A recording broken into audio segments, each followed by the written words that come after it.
I think there's a rally in China, rally in EM, rally in Europe. It's all, fall in the dollar, rally in credit. It's all part of this generalized risk-on move you've had since the end of October. And certainly our view is it is getting overdone.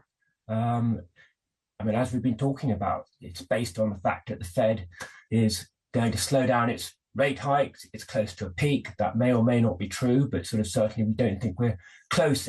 We're not yet close to an actual pivot. So I think it's getting overdone on that front.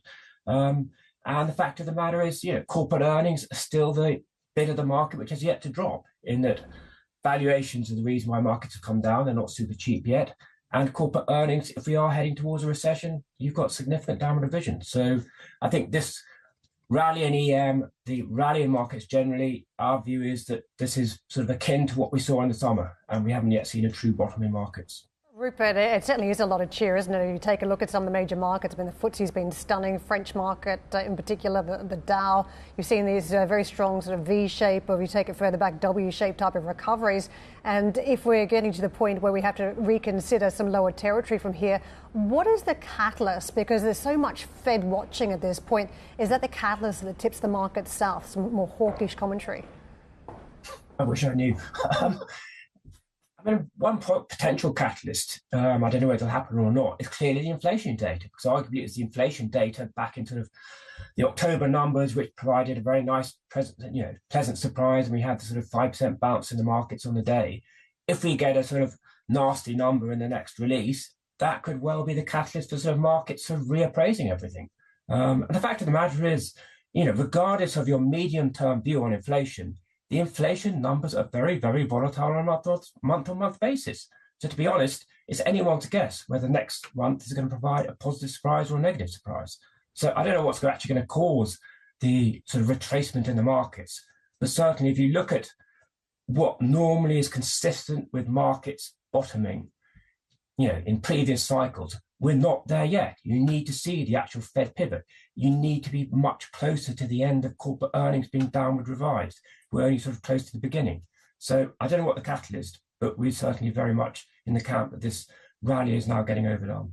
Rupert, we have witnessed a retracement in dollar in recent weeks, and just in the latest action this week, it looks like it's just testing its toe for even lower territory from here. But if markets turn tail, does dollar just become king again? Do we go right back up? I think that is the risk that the dollar will strengthen again. The difference between sort of equities and the dollar is that equities are not yet super cheap. So in terms of supporting the rally, we don't think you've got their support there. In terms of the dollar, everyone agrees, is very, very overvalued. So definitely there's reason in the longer term to think that the dollar should be going down. The question is, again, that maybe the dollar is jumping in a gun.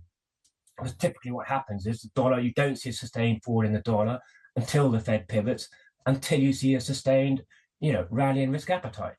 So again, it's all tied up with the whole thing. Do you think this is a sustained rally in risk appetite? If you do, then this is for real. If you don't, I think the dollar is probably going to head up again. Rupert, good morning to you. One thing you've written worries me a little bit, and that is that you've joined the club of people who think the UK is cheap at the moment. Does that worry you, the fact that you're in a bit of a herd? I think it's undeniably cheap, whatever way you look at it. Whether you look at it sort of compared to its valuations in the past, unlike quite a lot of other markets, it's cheap compared to its 10-year average. It's very cheap compared to other markets. So that's undeniable. I think what's more questionable is whether this cheapness will actually get foreign investors to buy the market. Foreign investors are sort of the big owner of the UK market. And given the sort of charade you've had on the policy front in the last few months, in the last few years, you need foreign investor confidence to regain. So, yeah, we think it's fundamental support for the UK. We are actually positive on the UK on a longer term basis, but you do need confidence to be restored. And maybe with a new government, we're getting there. Make a really good point. Once again, my worry about sophistication of investor due diligence has been shaken in recent weeks, not only by FTX and the nonsense due diligence that was done there at the start of the year, but also in the fact that you've tied together political shenanigans with companies that actually make most of their money overseas as well, from companies actually have got very little exposure to the nonsense going on in Westminster and Whitehall. So are they getting the message that actually the corporations actually aren't affected that much by the latter problem? I think that's definitely, in terms of the large cap FTSE 100 companies, the fact of the matter is 75% of their sales are coming from overseas.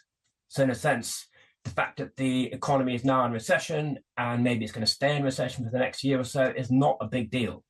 For the sort of small and mid cap, whereas it were the domestic exposure is significantly higher, it is more of a deal. So we're more skeptical, as it were. You've had also a bit of a bounce in small and mid cap in the UK in the last few weeks on the back of this risk on move, whether that's sustainable. But that is one of the reasons why, despite the fact that the UK, everyone seems to be agreed, it's actually probably going to see a deeper recession than Europe or the States, why we're still sort of relatively positive on the UK, because the bulk of the exposure for the big companies is overseas, not domestic.